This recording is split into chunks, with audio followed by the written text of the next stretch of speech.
ಧಾರವಾಡ ಜಿಲ್ಲೆಯ ಕಲಘಟಗಿ ತಾಲೂಕಿನ ಹಿರೇಹೊನ್ನಿಹಳ್ಳಿ ಗ್ರಾಮದಲ್ಲಿ 892ನೆಯ ಬಸವ ಜಯಂತಿ ಅಂಗವಾಗಿ ಗ್ರಾಮದ ಪ್ರಮುಖ ಬೀದಿಗಳಲ್ಲಿ ಭವ್ಯ ಬಸವೇಶ್ವರರ ಹಾಗೂ 12ನೇ ಶತಮಾನದ ಶರಣರ ಭಾವಚಿತ್ರಗಳು, ವಚನಗಳ ಹೊತ್ತಿಗೆಗಳನ್ನು ಮೆರವಣಿಗೆ ಮಾಡಿ ಅನುಭವ ಮಂಟಪಕ್ಕೆ ಬಂದು ತಲುಪಿತು.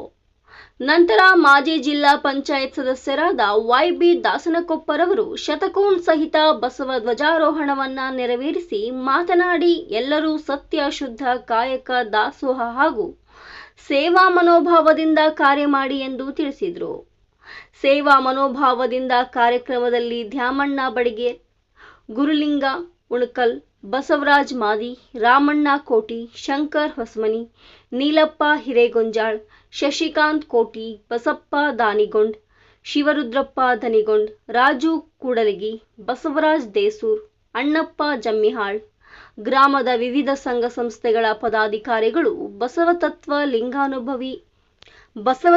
ಲಿಂಗಾನುಭಾವಿ ಶರಣರ ಬಳಗದ ಪದಾಧಿಕಾರಿಗಳು, ಗ್ರಾಮದ ಹಾಗೂ ಜಿಲ್ಲೆಯ ವಿವಿಧ ಶರಣ ಬಂಧುಗಳು ಉಪಸ್ಥಿತರಿದ್ದರು. ಸಾಮೂಹಿಕ ಪ್ರಾರ್ಥನೆ, ಮಕ್ಕಳಿಂದ ಬಸವಾದಿ ಪ್ರಮಥರ ವೇಷಭೂಷಣ, ರೂಪಕಗಳು, ವಚನ ಗಾಯನ, ಪ್ರವಚನ ಮುಂತಾದವುಗಳ ಮೂಲಕ ಭಕ್ತಿ ಸಮರ್ಪಿಸಿದರು. ಸೇರಿದ್ದ ಎಲ್ಲರಿಗೂ ಮಹಾದಾಸೋಹ ಜರುಗಿತು. ಎಂಎಂ ಮಜ್ಜಿದಮನಿ, ಕನಕ ಟಿವಿ, ಕಲಘಟಗಿ. ಕನಕ ಟಿವಿ ಕನ್ನಡ ಸುದ್ದಿ ನಿಮ್ಮದು, ಧ್ವನಿ ನಮ್ಮದು. ನಿಮಗೆ ಯಾವುದೇ ಸುದ್ದಿ ಹಾಗೂ ಜಾಹೀರಾತು ನೀಡಲು ಹಾಗೂ ರಾಜ್ಯಾದ್ಯಂತ ಪ್ರತಿ ಜಿಲ್ಲೆ ಹಾಗೂ ತಾಲೂಕಾ ಭಾಗದಲ್ಲಿ ಮಹಿಳೆಯರು ಹಾಗೂ ಪುರುಷರು ಬೇಕಾಗಿದ್ದಾರೆ. ಆಸಕ್ತರು ಕೂಡಲೇ ಕರೆ ಮಾಡಿ 9380661853.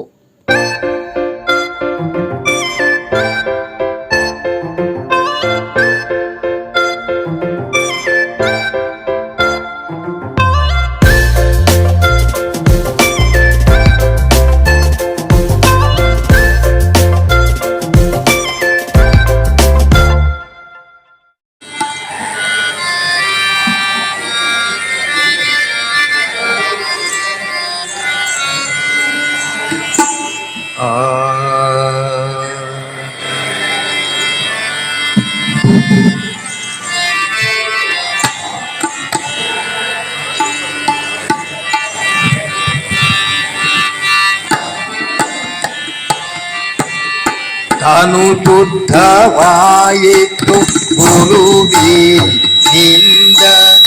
ಮನ ಶುದ್ಧವಾಯಿತು ಲಿಂಗದಿಂದ.